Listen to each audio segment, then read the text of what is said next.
How's it going, everyone? This is Julian and I hope you are doing well, and welcome to another video. And in this video we're going to be diving into some Ultra League battles here, and I stumbled across this team from a viewer battle. This is a viewer battle from a YouTuber named Mr. Tamagotcha, and one of his viewers actually submitted in some battles running this team that you are seeing here on the screen. And these are 3 legendary Pokemon, as you can see.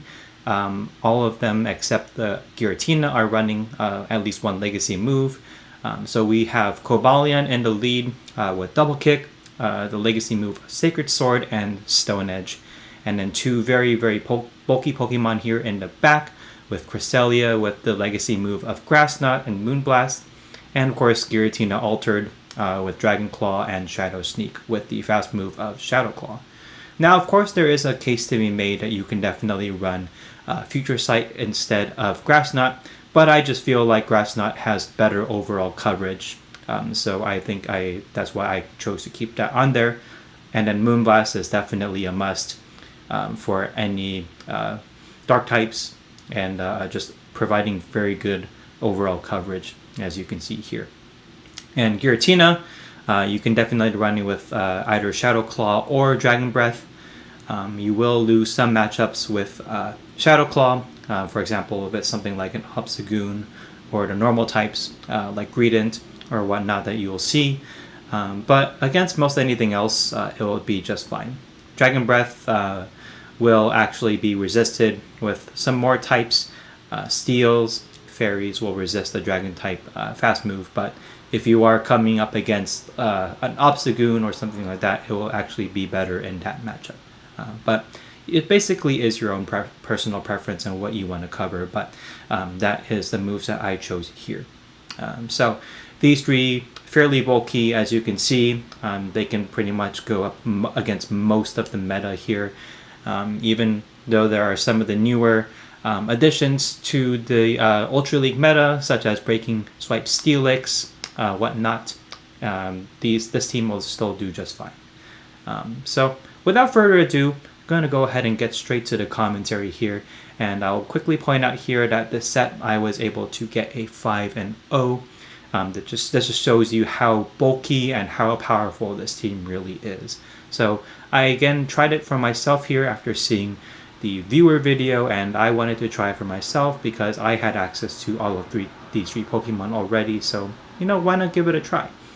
And yeah, this team really is powerful. I don't think there are really any major core breakers for this team. Tapu Fini might give this team a little bit of trouble, and as you can see, there was a core breaker earlier on the lead with this set, Talonflame, or this battle I should say. Talonflame can give Cresselia and the Cobalion a little bit of trouble, but it's not unbeatable, so you can still do work against it. Same thing with Charizard. Charizard also will give the Cobalion and the Cresselia a little bit of trouble. But again, not an unbeatable mon here you can beat. So that is totally fine. Of course, with most everything else, you will do just fine here against the meta. So without further ado, I'm going to go ahead and get into the commentary here for the next 4 battles of this set. So we're hopping into the second battle here of the set. We have Cobalion against a Steelix. This is where you want to see the Steelix here. And they are not swapping out just yet, so which tells me that they could be core broken against Cobalion, but they do come in with a Haxorus. So what I'm going to do here is I am going to chip and dip. So I could have swapped into either Giratina or the Cresselia here, so I choose to swap into Cress. So I'm going to tank these moves here better on the Haxorus, from the Haxorus, but they do have Night Slash, so that's a little bit troublesome. That's okay though. Giratina, or the Cresselia rather, can still tank a couple of these Night Slashes just fine. So that's fine. They actually go for a Breaking Swipe here, but that's okay. Haxorus is still super glassy, even with the debuff, so this is okay. Just going to go straight for the Grass Knot here. I think from this range it should still be enough to KO. So I do get a shield, which is pretty nice, and I'm one away from their next one. But again, I'm not going to shield anything here. I'm just going to go let all this energy through. So they go for another Breaking Swipe, which is fine. Now they do swap into their Steelix again, so that's okay. I'm going to go ahead and chip this some more with debuffed Grass Knot. It is double debuffed, mind you, at this point, so that does absolutely nothing. But that's fine. Going to go ahead and tank this damage here onto the Cobalion. So I do shield thinking that it could be an Earthquake, but mistakenly shield a Breaking Swipe here, which is unfortunate. I'm going to go ahead and start throwing a couple of these Sacred Swords, and I think I did a misplay here, but that's okay. Just going to go ahead and throw some more, another double kick here, and then go for another Sacred Sword. Again, this is not going to do too much damage here onto the Steelix. Almost KOs. But that's fine. Now I can go ahead and let this move go. So Cobalion has done its job, and now it is the Earthquake, so down goes my Cobalion, but that's okay. I'm going to go ahead and wait the timer out, and I think I come into Giratina here and get a little bit of a nice farm down, which is great. So Giratina with energy can threaten pretty much almost anything here, and they have a Dragon Knight in the back, so this is okay. This is pretty neutral of a matchup, I'd say. So I'm going to go ahead and throw a Dragon Claw here. This does some nice damage against the Dragon Knight. So I can tank one. I don't think I can tank a Dragon Claw too well, so I will give up a shield at this point. But I also do need to be careful of a catch here. And they do come back into the Haxorus, so good on me. And I do play to a CMP tie, which is unfortunate. But that's okay. The Haxorus is forced to throw regardless, so that's fine. So I am going to try to Dragon, and I do Dragon Claw down, which is nice. Shadow Claw down, which is nice. So now I have back-to-back Dragon Claws here, and this will come down to whether the Giratina can survive a Dragon Claw from this range. And actually, I don't need to shield because I actually am able to get to the Dragon Claw just in time before they get to their Dragon Claw. So that's going to be a very good game. Well played to my opponent. Hopping into the next battle here, we have Cobalion on the lead versus a Gyarados. So you don't really see the Gyarados too often anymore. But this is a lead that I'm going to swap out of into my Cresselia.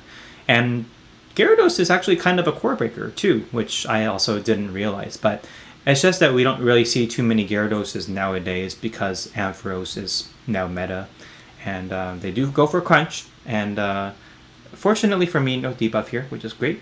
So I'm going to go ahead and fire off a Grass Knot here against this Gyarados. This is going to be doing some very nice damage, so that's fine. Going to overfarm a little bit more here, and then go for another Grass Knot here. It looks like it was potentially could be a CMP tie. So this next Grass Knot will actually come very close to KOing. And actually it doesn't. So what I'm going to do here is I am actually going to shield my Cresselia. I do want to flip switch and see what could be in the back. So I am going to see what they have. And they have a Florges. So this is something that my Giratina doesn't really necessarily want to see. So this will be a little bit tricky. So I'm going to fire off a Moonblast here, and I'm expecting the Florges to shield, which they do. And at this point, I try to catch a move onto the Cobalion, which might have been a misplay from my end, but that's okay. Whatever the Florges throws will actually be neutral here, and they actually have Psychic, so that's very interesting. And I do end up baiting a Swampert, which is what I needed to do. So that's actually good for me. I'm going to go ahead and get the Sacred Sword off to get some nice chip damage here against the Swampert. So this is fine. Cobalion basically at this point is dead weight, so I am basically going to sacrifice it as much as I can here. Gonna get some nice chip damage here against the Swampert. So at this point, the Swampert is forced to throw because I would have been able to get to another Sacred Sword at that point. So Hydro Cannon is going to take out my Cobalion, which is fine. I actually do live with a sliver of health, um, which is cool. So I do get off one more Sacred Sword, which is very nice. And I do get the final shield from my opponent here. That's fine. Now I can come in with the Giratina and soak this energy. So this is perfect. And they do go for a Hydro Cannon, which is of course resisted. So at this point they are going to come in with Florges, of course. At this point, whatever move the Florges throws, it will not necessarily KO, but it'll come very close to KOing. So as you can see, the Moonblast came very close to KOing there. So I'm going to go ahead and start firing off a Shadow Sneak here against this Florges. I made it much closer than it should have been. But luckily, I do have some residual energy here on the Cresselia, so that is nice. I'm going to go ahead and fire off a Moonblast on my own. This will not KO the Florges, but it'll come pretty close to. And the Florges has to throw here, otherwise they will get taken out, and they do. So that's actually good. So now at this point, I can let the Cresselia go. It has done its job. And all I need to do is just basically farm down the Florges here with a Shadow Claw. And the Swampert is getting pretty low as well. Can I survive the Mud Shots on 1 HP in a dream? Yes, I do. And that is going to seal this game here. Giratina will be taking out the Swampert with a Dragon Claw, and on 1 HP, we take the game. A very good game, well played to my opponent. And we're into the next battle here, Cobalion versus a Swampert. So this is not really the best lead. What I'm going to do here is swap into Cresselia and see what they want to do here. They are going to chip, which is fine. Most likely going to be throwing a Hydro Cannon and then dipping into whatever their safe swap here is. So they come in with a Guzzlord, and this isn't really a safe swap here to the Cresselia. So, because the Cresselia does have Moonblast, so I am going to go ahead and throw one here, and I do get the attack drop, which is great. So this is fine. I can still survive any one move that Guzzlord throws. Cresselia is pretty bulky, but they go for Dragon Claw. You definitely want to be going for either Crunch or Brutal Swing if you're the Guzzlord here. I'm going to be throwing another Moonblast here. I do throw on bad timing, unfortunately, but that's okay. So this next Moonblast is going to become very close to KOing here. And again, I can still tank a move here, no problem. Even if they do go for a Crunch. But they do go for another Dragon Claw, which I'm not quite sure why they only are going for a Dragon Claw here. Maybe they only have that one move. But regardless, I'm going to go for another Moonblast right here to maybe KO the Guzzlord. So that does KO the Guzzlord, which is great. And they have a Togekiss in the back, so this is not good. I have to come in with Cobalion now, actually, because Giratina, of course, would get absolutely demolished. So I do have to watch for a catch, and I do try to catch the Stone Edge here on the Swampert, but I'm able to hold on to my energy, which is great. I will need to shield an Earthquake though, because an Earthquake will still do a boatload of damage here to the Giratina. It will get to yellow. So I'm going to go ahead and start throwing Dragon Claws here up against the Swampert. So I do want to definitely preserve some health, at least on the Giratina. At this point, the Swampert is forced to go for a Hydro Cannon here. I do trigger the CMP tie here, which is unfortunate, but that's fine. I know that this is only a Hydro Cannon, so that's fine. I can completely let this go. So I'm going to go ahead and fire off a Dragon Claw here. I don't undercharge it, which is okay, because I can still get a couple more Shadow Claws through. I am one short of the Shadow Sneak, which is fine. Now I can just throw another Dragon Claw here, and then get to the Shadow Sneak. This is going to chip, so that's fine. So I'm still in a pretty good position right here. The Shadow Sneak is going to chip, so I'm going to try to get to another Shadow Sneak here, but the Togekiss does end up going for a move. So this is fine. I'm going to go ahead and let this go, just the Ancient Power. I am able to get to one more Shadow Sneak here. This will definitely not be KOing the Togekiss, of course, but it is going to get them into the red. So my only win condition here is to bait the Stone Edge, and that's what I'm going to do. So I go ahead and throw the Sacred Sword as a bait, but then I accidentally over tap here. I'm not quite sure what happened, but I do need to commit a shield and shield up this potential flamethrower, which it is. But I do have the Stone Edge locked and loaded, and that is going to be taking this game up against the Togekiss. So Stone Edge comes in, and the Togekiss gets taken out. So it's going to be a good game. Very well played to my opponent. Hopping into the next battle, we have Cobalion against another Swampert. This is also not good. I'm going to go ahead and again swap into my Cresselia as my safe swap here.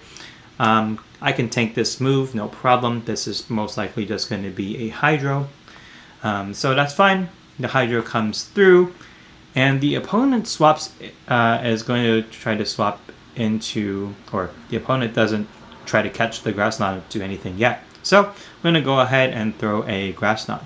This is going to be forcing a shield from the Swampert. And again, there's no reason for me to shield this move from the Swampert. It's just another Hydro Cannon. It takes me to the yellow though, which is fine. And they come in with their own Cresselia, so now it's going to get a little bit tricky. But that's fine. I'm just going to go ahead and fire off a Moonblast of my own. Hopefully I can get a debuff somewhere, but no such luck. So I'm going to go ahead and let this move go. Most likely going to be a Moonblast of their own, which is okay. This is one of the more boring matchups, I guess. So I'm going to overfarm a little bit and throw another Moonblast, but they are able to reach one more Moonblast and take me out at this point. But that's fine. The Cresselia has done its job here, so that's okay. Now I'm going to go ahead and let this go. So yeah, the Cresselia will take my Cresselia out with the Moonblast of their own here. That's okay. And I'm going to actually come in with the Cobalion here, if I'm not mistaken. Because I figured that the Cobalion would be a little bit dead weight here up against the Swampert. Because I know that their Swampert is going to be pretty much wrecking my Cobalion. And I do want to save shields for Giratina for whatever they might have in the back. So that's fine. I'm going to go ahead and let this Moonblast go here. I do decide to now start throwing a Stone Edge. So this is fine. The Stone Edge will do some good damage here. And I do try to, and I think I do try to farm down, and I'm able to do that. So this is good. I now have a 2 shield advantage here. I'm going to go ahead and fire off a Sacred Sword for some nice chip damage here up against the Swampert. And I do get the shield, which is kind of unusual. But now I can swap into Giratina. And they have a Charizard in the back, but it's running Dragon Breath. So this could get a little bit tricky. Haven't seen a Dragon Breath Charizard in a long time. But I'm going to start firing off some Dragon Claws here. It would have been nice to have Ancient Power here, but that's okay. Now I need to start shielding Dragon Claws here up against the Charizard. So that's totally okay. They're going to fire off the Dragon Claw here of their own. I'm going to throw a couple more Shadow Claws here and now fire off the next Dragon Claw here of my own. Maybe I could have farmed up maybe like a couple under here. But now I am going to actually no shield this move, because I know that I can tank a Dragon Claw here from this range, no problem. So I am able to leave with very minimal health here, and I can throw the Dragon Claw up against this Swampert. So this is going to come pretty close to KO here. Actually, not even close. So this is okay. I'm going to go ahead and now I need to shield this move from the Swampert. So this is going to get pretty close. And I'm going to shield Hydro Cannon, of course. Now I'm going to throw a Sacred Sword here right on the CMP tie. So this is going to be very close. So I am going to...